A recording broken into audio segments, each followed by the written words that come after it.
बिस्मिल्लाहिर्रहमानिर्रहीम। शुरू अल्लाह के नाम से जो बड़ा मेहरबान निहायत रहम वाला है।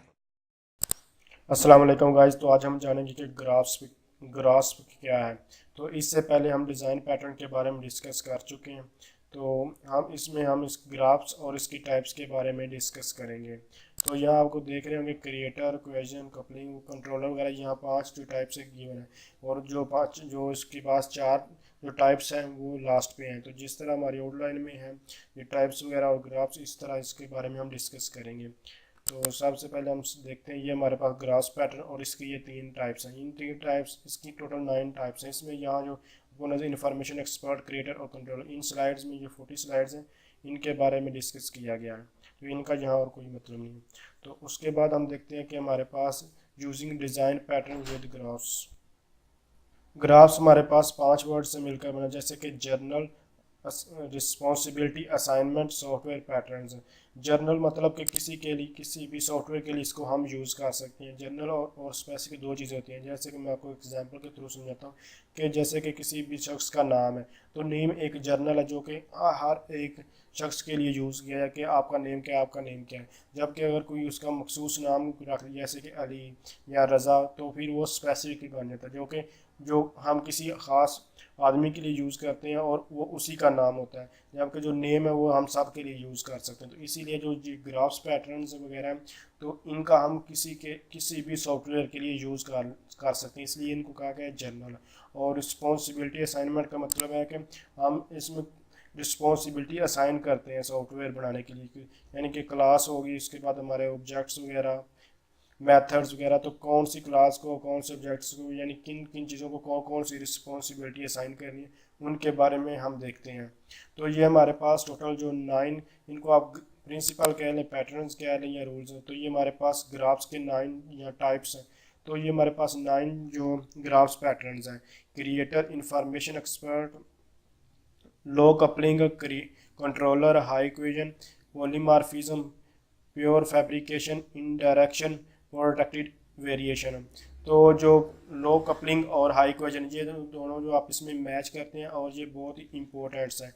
तो एक बात आपको बता दूं कि जहाँ हमें ज़रूरत पड़ती है हम वहाँ पैटर्न्स का यूज़ करते हैं, जहाँ हमें ज़रूरत नहीं है हम वहाँ पैटर्न्स का यूज़ नहीं। इसके बारे में बहुत डिटेल के साथ पहले जो 2 ट्यूटोरियल में बता चुका कि डिज़ाइन पैटर्न्स क्या है और उसका कहाँ यूज़ करते हैं और क्यों यूज़ करते हैं।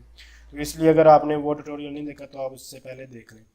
तो इससे पहले लो कपलिंग और हाई इक्वेशन के बारे में डिस्कस कर चुके हैं। इस जो ट्यूटोरियल में हमसे ये जो 9 टाइप्स हैं इनके इनके बारे में जाना, और अब हम देखते हैं कि ग्राफ्स पैटर्न क्या है, और जो बाकी जितनी भी टाइप्स हैं इनके बारे में हम आने वाले ट्यूटोरियल्स में देखेंगे, बारी बारी और डिटेल के साथ डिस्कस करेंगे।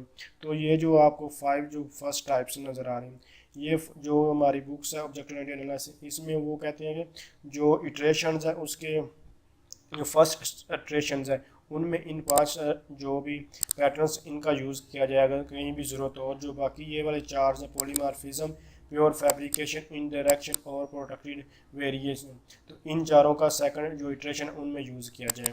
तो सबसे पहले जैसे कि मैंने आपको ग्राफ्स के बारे में बताया, तो उसमें हमारे पास रिस्पॉन्सिबिलिटी जो बेसिक चीज़ है वो हमारे पास रिस्पॉन्सिबिलिटी। तो हम देखते हैं कि रिस्पॉन्सिबिलिटी क्या है। रिस्पॉन्सिबिलिटी ड्राइवन डिज़ाइन, इसको आप RDD के नाम से भी जान सकते हैं। अगर आपसे क्वेश्चन होता है कि व्हाट इज़ RDD या फिर रिस्पॉन्सिबिलिटी ड्राइवन डिज़ाइन, तो उसके लिए आप ये डेफिनेशन नोट भी कर सकते हैं और लिख भी सकते हैं। ये हमारे पास एक popular way of thinking about the design of software object and, और ये हमारे पास larger scale components is in terms of responsibility rules and collaborations. This is part of a larger approach called responsibility driven design or RDD. अगर आपसे definition पूछिए थी, जो मैंने डेफिनेशन आपको बताई है, आप ये लिख भी सकते हैं, और अगर कोई आपसे पूछे तो आप इसके बारे में बता भी सकते हैं। तो जैसे कि मैंने बात की कि ये पॉपुलर थिंकिंग है किसी भी सॉफ्टवेयर डिज़ाइन जो ऑब्जेक्ट है उसको डिज़ाइन करने के लिए। तो जब हम थिंकिंग की बात करें तो उसमें हमारे पास डूइंग और नोइंग आ जाता है। तो हम देखते हैं कि ये डूइंग और नोइंग है, यानी कि जो भी हमने काम कर, जो भी हमारे पास कोई चीज़ आती है तो हम क्या ये सोचते हैं कि उसको किस तरह हम करेंगे और वो क्या चीज़ है उसके बारे में हम सोचते हैं। तो इसकी ये 2 टाइप्स हैं रिस्पॉन्सिबिलिटी ड्राइवन डिज़ाइन की। तो इसमें हमारे पास ये क्या आता है कि ऑब्जेक्ट हम क्रिएट, यानी कि कोई भी हम जब चीज़ क्रिएट करते हैं तो वो क्रिएट करने का मतलब क्या है कि हम कोई काम कर रहे हैं या फिर कैलकुलेशन कैलकुलेटर वगैरह पर कोई, या अपने लैपटॉप वगैरह पर कहीं भी, या मोबाइल पर किधर कहीं भी हम जो कैलकुलेशन वगैरह कर रहे होते हैं वो हम कोई काम ही कर रहे हैं, इसलिए इसको हम कहेंगे डूइंग। तो या फिर हम initiating action in other object, यानी कि दूसरे ऑब्जेक्ट के साथ हम इनिशिएट करते हैं। Controlling and coordinating activities in other object, यानी कि हम अकेले भी कोई भी एक्टिविटी परफॉर्म करें और किसी और ऑब्जेक्ट के साथ भी हम कोई ना कोई एक्टिविटी परफॉर्म कर सकते हैं। उसके बाद हमारे पास knowing responsibility of an object include, यानी कि हमारे पास जितना भी knowing about private encapsulated data, यानी कि जितना भी हमारे पास प्राइवेट एनकैप्सुलेटेड मतलब कि जितना भी हमारा जो इम्पोर्टेंट और हिडन डाटा था उसके बारे में हम जानते हैं। हमारे पास ये अगर ऑब्जेक्ट ओरिएंटेड एनालिसिस वगैरह या हम शीशा वगैरह की बात करें तो उसमें हमारे पास पब्लिक जो क्लासेस वगैरह उसमें पब्लिक प्राइवेट वगैरह, तो ये हमारे पास जो प्राइवेट होता है वो किसी के एक्सेस में नहीं होता, जो वही इसको वही क्लास यूज़ कर सकती है जो जिसके पास कोई डाटा वगैरह होता है एक्सेस, इसके अलावा कोई भी क्लास उस डाटा को एक्सेस नहीं कर सकती, जबकि हमारे पास जो पब्लिक चीज़ होती है वो कोई भी एक्सेस कर सकती है। तो इसलिए जो हमारे पास होता है प्राइवेट एनकैप्सुलेटेड डाटा उसके बारे में हम जानते हैं, और जो हमारे पास दूसरे अदर ऑब्जेक्ट्स वगैरह होते हैं उनके बारे में हम जानते हैं।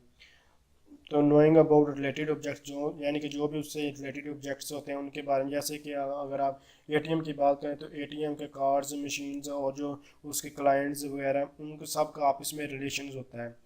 या फिर आप उस पेरेंट्स चाइल्ड्स वगैरह की बात करें, यानी कि ये आगे हमारे पास ड्राइव्ड या calculate knowing about things it can be derived और कैलकुलेट, यानी कि ड्राइव का मतलब कि आगे भी हम कोई चीज़ बना सकते हैं, यानी जैसे कि मैंने आपको एग्जांपल दी है पेरेंट और चाइल्ड की, तो इसमें हमारे पास पेरेंट से चाइल्ड ड्राइव हो रहे हैं तो इस चीज़ को कहते हैं हम ड्राइव, आगे से कोई चीज़ और क्रिएट कर सकते हैं।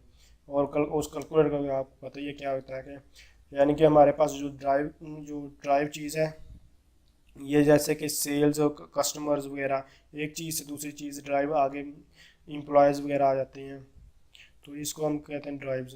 तो इसको मैं आपको एक एग्जांपल के थ्रू समझाने की कोशिश कर रहा हूँ कि डूइंग और नोइंग क्या है। यानी कि मैं एक सिंपल से आपको एग्जांपल के थ्रू एक समझाने कहता हूँ कि ये हमारे पास जो रिस्पॉन्सिबिलिटी होती हैं ये हम असाइन करते हैं किसी भी क्लास के ऑब्जेक्ट्स को जब हम कोई भी ऑब्जेक्ट डिज़ाइन कर रहे होते हैं। तो अगर हम इसकी एक सिंपल सा एग्जांपल लेते हैं कि अगर हमने एक सेल जो है उसको डिक्लेयर किया है, तो सेल की क्या रिस्पॉन्सिबिलिटी है कि वो क्रिएट करे सेल्स लाइंस आइटम्स। तो जो ये हम क्रिएट जो कर रहे हैं सेल्स लाइंस आइटम्स, ये हमारे पास क्या है डूइंग, यानी कि हम क्रिएट कर रहे हैं कोई चीज़ काम की कर रहे हैं। जबकि अगर हम कहें कि जो सेल है उसकी रिस्पॉन्सिबिलिटी है कि नोइंग इट्स टोटल, यानी कि वो जो उसका टोटल उसके बारे में जानना, तो ये हमारे पास आ जाता है नोइंग में। यानी कि जो हम सेल्स लाइट आइटम क्रिएट करें तो वो हम कोई डूइंग काम करें, अगर हम उसकी टोटल्स के बारे में जानें तो ये हमारे पास नोइंग आ जाता है। या फिर एक और एग्जांपल ले लें, जैसे कि हमारे पास सेल्स की एक क्लास है तो उसमें हमारे पास मेथड आ जाता है टाइम। तो टाइम के बारे में क्या होता है कि हम जानते हैं कि कोई काम करते ही नहीं है। जैसे सिंपल है, आपको मैं एग्जांपल के थ्रू समझाऊं, यानी कि अगर आप किसी जनरल स्टोर्स वगैरह को किया जाते हैं या क्या कहीं कोई भी बिल वगैरह लेते हैं तो क्या होता है जो जितनी भी हमारी आइटम्स वगैरह होती हैं उनके बारे में वो राइट करते हैं और जो टोटल्स होता है वो ऑटोमेटिक ये हमारी जो स्लिप्स वगैरह उस पर आ जाता है, और जो उसका टाइम होता है वो भी ऑटोमेटिक आ जाता है। तो इसलिए जो टाइम्स और टोटल्स वगैरह इसके बारे में हम जानते हैं, और जो उसकी सेल्स वगैरह उसको हम क्रिएट्स करते हैं। तो इसके बाद आ जाता है responsibility are an abstractions methods fulfill responsibility are implemented by means of methods that either act alone or collaborate with other methods and objects। इसका मतलब वो कह रहे हैं कि जो हमारे मेथड्स हैं, यानी कि मेथड्स और रिस्पॉन्सिबिलिटी कभी भी सेम नहीं होती, बल्कि आप हमेशा जो हमारे मेथड्स होते हैं वो हमारी फुलफिल करते हैं रिस्पॉन्सिबिलिटी। ये इसका बहुत इंपॉर्टेंट चीज़ है, यानी कि हमेशा जो भी मेथड्स होते हैं वो फुलफिल करते हैं हमारी रिस्पॉन्सिबिलिटीज़ को, ना कि जो हमारे मेथड्स और रिस्पॉन्सिबिलिटी सेम है। तो ये कभी भी सेम नहीं हो सकते, बल्कि हमारे मेथड्स रिस्पॉन्सिबिलिटीज़ को फुलफिल करते हैं। तो ये हमारे पास जो मेथड्स वगैरह, ये क्लास ऑब्जेक्ट्स वगैरह, ये अकेले भी काम कर सकते हैं और मिलकर भी काम कर सकते हैं। जैसे जैसे भी हमें ज़रूरत हो हम उस हिसाब से कर सकते हैं। तो ये, और ये हमारे पास ये यानी कि ऑलरेडी ये हमें देता है कोलैबोरेशन का बहुत ही अच्छा आइडिया। तो मैं इसको भी आपको एक एग्जांपल के थ्रू समझाने की कोशिश करता हूँ कि हम कैसे इकट्ठे भी काम कर सकते हैं और अकेले भी कोई भी ऑब्जेक्ट्स हैं। फ़र्ज़ करें हमारे पास एक सेल की क्लास है।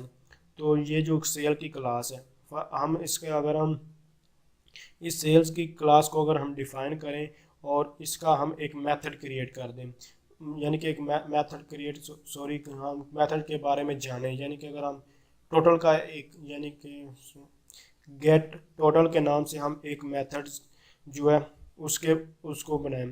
तो जो जो गेट टोटल का मेथड जिसके बारे में हम टोटल के बारे में जान रहे हैं, तो ये हमारे पास सिर्फ एक ही मेथड है जो कि हमारे होल सेल के बारे में हम बता देगा। लेकिन यही काम अगर आप ज़्यादा से करवाना चाहिए, ज़्यादा ऑब्जेक्ट से, तो वो भी करवाना कैसे कि जैसे कि अगर हम आपने गेट टोटल के नाम से आप नहीं बनाते, तो क्या करते हैं कि आप क्या करते एक एक गेट सब टोटल के मैसेज भेजते हैं किसको, सेल्स लाइन आइटम्स को के ऑब्जेक्ट को। तो वो क्या करे कि हमें बताया कि उसकी जो जितनी भी छोटे छोटे यानी कि सब टोटल्स हैं उनके बारे में। तो आपने देखा कि हम एक भी जो मेथड्स है उसके बारे में भी जान सकते हैं। तो अगर हम गेट टोटल के नाम से एक मेथड्स जो है वो बना लें, तो फिर भी हमारे पास टोटल जो जितनी भी सेल्स हुई हैं उसके बारे में हमारे पास टोटल आ जाता है। या फिर हम अगर हम जितने भी हमारे सब सेल लाइन आइटम्स हैं उनके बारे में जान लें तो फिर भी, और उसके बाद हम जो उसके गेट सब टोटल यानी कि छोटे छोटे टोटल्स कर लें, तो फिर भी हमारे पास जो टोटल है यानी कि टोटल आ सकता है। तो जैसे आपको मुनासिब हो तो आप उस तरह यूज़ कर दें। तो ये हमारी कंडीशन पे डिपेंड कर रहता है। तो कोई भी काम आप एक मेथड्स के थ्रू भी कर सकते हैं या फिर आप मिलकर भी कर सकते हैं। यानी मैं आपको एक रियल लाइफ एग्जांपल आपको बताता हूँ सिर्फ समझाने के लिए, ये इसके साथ कोड नहीं होगी, जो कि पहले मैंने एग्जांपल की वो आप लिख भी सकते हैं इसमें। तो अगर एक ही आदमी कोई भी काम कर सकता है, इसी तरह दो तीन आदमी या बहुत ज़्यादा आदमी भी मिलकर कोई ना कोई काम हो जाता है कोई भी काम। लेकिन ये अगर एक आदमी करे तो उस पर टाइम ज़्यादा लगता है, अगर ज़्यादा आदमी मिलकर करें तो उस पर टाइम कम लगता है। लेकिन इन दोनों के एडवांटेज और डिसएडवांटेज भी साथ साथ चलते हैं। इसी तरह हमें जहाँ जो कंडीशंस होती हैं उसके हिसाब से हम कोई भी काम कर सकते हैं। तो अब हम जानते हैं ग्राफ्स पैटर्न्स क्या है।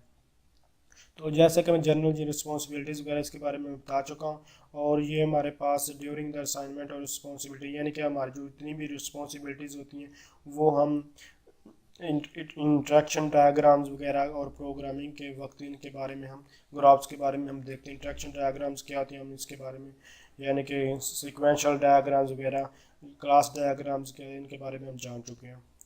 तो ग्राफ्स पैटर्न जो है ये 100 आर इवन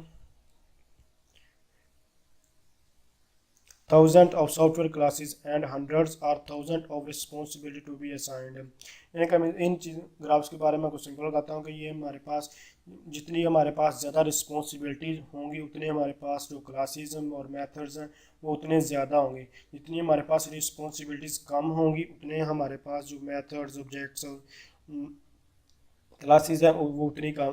एक क्लास में हमारे पास एक भी मेथड्स हो सकता है और यहाँ पे एक क्लास में एक से ज़्यादा भी मेथड्स हो सकते हैं। लेकिन हमेशा जो है जो मेथड्स क्लास के वो क्लास जो है वो हमेशा लेस देन होती है मेथड से। तो मेथड हम जितने मर्जी क्रिएट कर सकते हैं।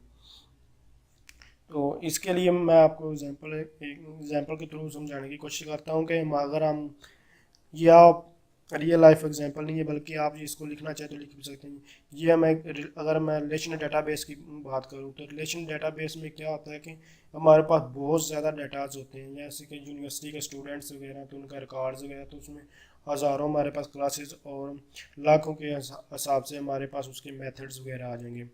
तो इसके लिए हमारे पास जितनी हमारे पास रिस्पॉन्सिबिलिटीज़ बढ़ती जाएंगी क्लासेस वगैरह ऑब्जेक्ट्स ज़ाहिर बात है बढ़ती जाएगी।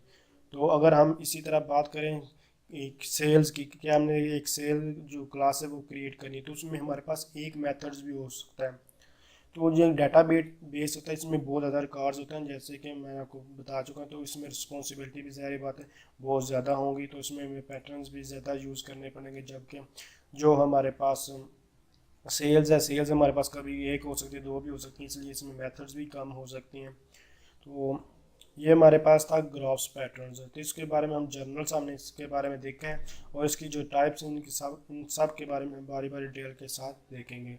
अगर आप समझते हैं कि ये वीडियो हेल्पफुल है तो इसको लाइक कीजिए। Thanks for watching. अल्लाह हाफिज़।